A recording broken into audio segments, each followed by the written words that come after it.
కానీ ఈరోజు డైరెక్ట్ ముఖ్యమంత్రిని కానీ మినిస్టర్లను కలిసే అవకాశాన్ని ఆ యొక్క వాళ్ళు తీసుకున్న నిర్ణయం వల్ల కూడా చాలా మంచి జరిగింది. ఈరోజు వాళ్ళు ఏమన్నారంటే ఫస్ట్ ఏమో రెగ్యులర్ పెట్టి కొన్ని రోజులు వారానికి 2 రోజులు అని ఇంకొక డిసిషన్ తీసుకోరు. ఇప్పుడున్న పరిస్థితులలో ఎన్నికలు అవన్నీ వాళ్ళు చెప్తున్నది ఏంటంటే నియోజకవర్గాలలో ఉండే ఎమ్మెల్యేలకు కానీ అక్కడ ఉండే ఆఫీసర్లకు కానీ మీరు రిప్రజెంటేషన్స్ ఇవ్వచ్చు, అవన్నీ కూడా ఫైనల్గా మేము వెరిఫై చేస్తాము.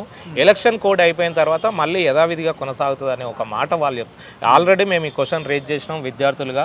ప్రగతి భవన్ పోవాలన్నా సెక్రటరేట్ పోవాలన్నా కానీ మరి స్టార్టింగ్లో వచ్చిన నిర్ణయాలు మీరు ఇప్పుడు ఎందుకు తీసుకుంటలేరు అంటే వాళ్ళు ఈ విషయాలు చెప్పడం జరిగింది.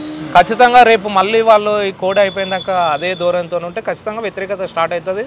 అది కాంగ్రెస్ ప్రభుత్వం తీసుకొని ఒక నిర్ణయం తీసుకొని మళ్ళీ అది ఇంప్లిమెంట్ చేయలేదనుకో వాళ్ళ ఓటమికి వాళ్ళు కుంగిపోనికి వాళ్ళు తీసుకున్న నిర్ణయాలే కారణమవుతాయి. ఓకే, అది అంతే అంటారు. అంటే ఇప్పుడు ఎన్నికల కోడ్ తర్వాత ఇప్పుడు 15 ఆగస్టుకు రుణమాఫీ చేస్తా అన్నారు వీళ్ళు. మళ్ళీ తర్వాత పంచాయతీరాజ్ ఎన్నికలు వస్తాయి కదా, మళ్ళీ అప్పుడు ఎలక్షన్ కోడ్ వస్తుంది. అప్పుడు కూడా సాకు చెప్తారు ఎన్నికల కోడ్ అని చెప్పేసి కొందరు యువత అంటున్నారు. ఇప్పుడు కేసీఆర్ 10 సంవత్సరాలు ఎన్నో చెప్పిండు. ఎన్నో చెప్పినాక ఆయన నెరవేర్చకుంటే ప్రజలు తీర్పిచ్చారు. విద్యార్థులుగా నిరుద్యోగులుగా తీర్పులు ఇచ్చినాం. ఒకవేళ వీళ్ళు కూడా అనుకున్నది వీళ్ళు కూడా అనుకున్నది చేయకపోతే ఖచ్చితంగా ప్రజలు తీర్పిస్తారు. వచ్చాయి ఇప్పుడు స్థానిక సంస్థల ఎలక్షన్స్ ఉంటాయి, మొత్తం గ్రామాలలో ఉన్నాయి, అవన్నిట్లో కూడా ఖచ్చితంగా ఆ ఎఫెక్ట్ 100% చూపిస్తారు. వాళ్ళ నిర్ణయాలు అమలు చేయకుండా అదే ధోరణితో బీఆర్ఎస్ లాగానే కేసీఆర్ లాగానే మేము ఉంటామంటే ఖచ్చితంగా కాంగ్రెస్ ను కూడా ఇంటికి పంపిస్తారు ప్రజలు. సరే, ఈ విషయం చెప్పండి. మరి ఇప్పుడు కేంద్రంలో అధికారంలో ఎవరుంటే బాగుంటుంది? కేంద్రంలో కూడా బీజేపీ ప్రభుత్వం 10 సంవత్సరాల అధికారాన్ని చెలాయిస్తుంది. ఆ రోజు మోడీ వచ్చిన తర్వాత ఆయన ఒకటే సంవత్సరానికి 2 కోట్ల ఉద్యోగాలు ఇస్తా అన్నాడు నిరుద్యోగులకు. ఇప్పటి వరకు కనీసం కోటి ఉద్యోగాలు కూడా ఇవ్వలేదని వాళ్ళ లెక్కలే చెప్తా ఉన్నాయి. సో ఈరోజు దేశంలోనే మతం పేరుతోని కులం పేరుతోని ప్రాంతాల పేరుతోనే అనేక రకాలుగా విభజించి పాలించే పాలన ఈరోజు బీజేపీ ప్రభుత్వం చేస్తూ ఉన్నది.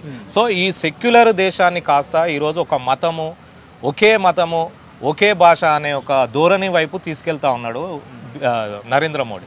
సో అలాంటి ప్రభుత్వము ఉండొద్దనే మేము కోరుకుంటా ఉన్నాం. ఇంకోటి ఎడ్యుకేషన్లో కూడా అనేక మార్పులు తీసుకురావాలనే ప్రయత్నాలు చేస్తూ ఉన్నారు.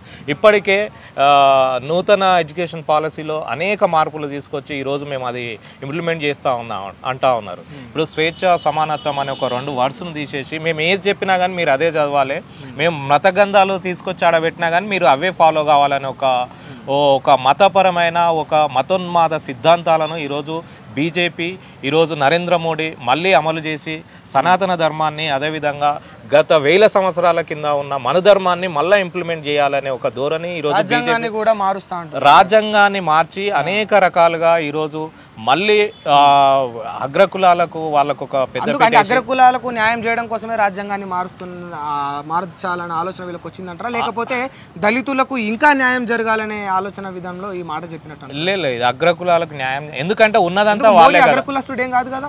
ఇప్పుడు మోడీని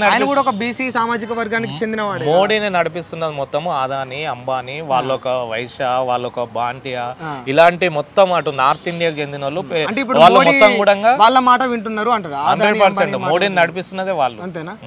ఆర్ఎస్ఎస్ లేదంటారా?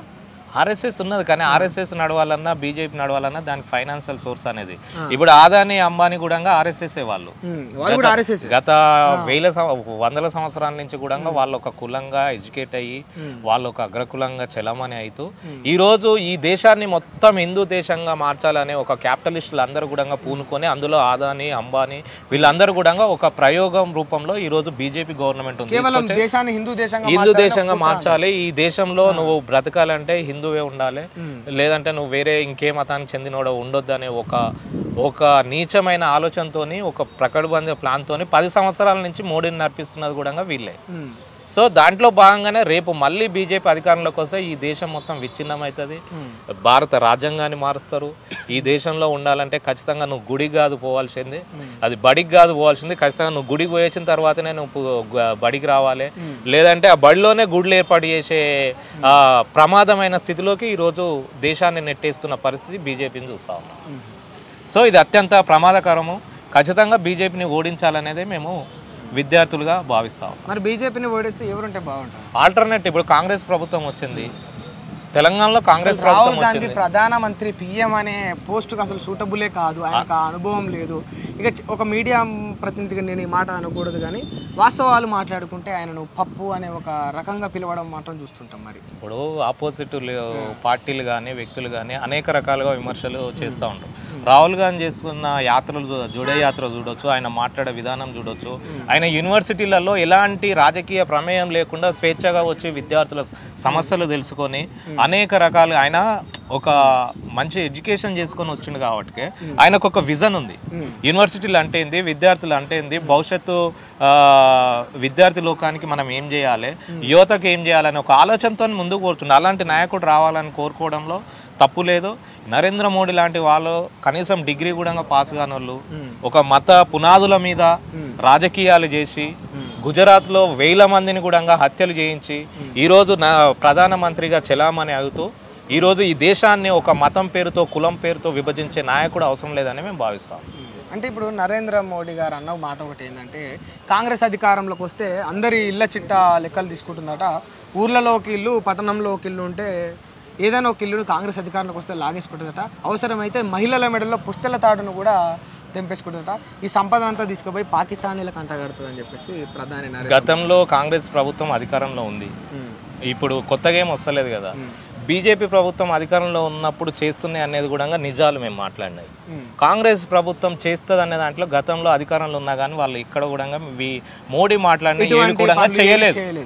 సో ఇది కేవలము రాజకీయ కోణంలో కాంగ్రెస్ ప్రభుత్వం మళ్ళీ ప్రజలలో కాంగ్రెస్ వస్తే ఇదేదో జరుగుతుందనే భయాందోళన గురి చేసి మళ్ళీ బీజేపీ గెలవాలని ఒక రాజకీయంలో భాగమే ఆ మోడీ చేసే వ్యాఖ్యలు. మరి పాకిస్తానీ ఉగ్రదాడిలను రాహుల్ గాంధీ గారు కంట్రోల్ చేయగలుగుతారంటారా? ఆ మేనేజ్మెంట్ స్కిల్స్ ఈయన దగ్గర ఉన్నాయంటారా? 100% చేయగలుగుతాడు. ఇప్పుడు శత్రు దేశాలను ఎదుర్కోవాల్సిన బాధ్యత ఖచ్చితంగా గవర్నమెంట్లో ఎవరున్నా వాళ్ళు ఎదుర్కొంటారు.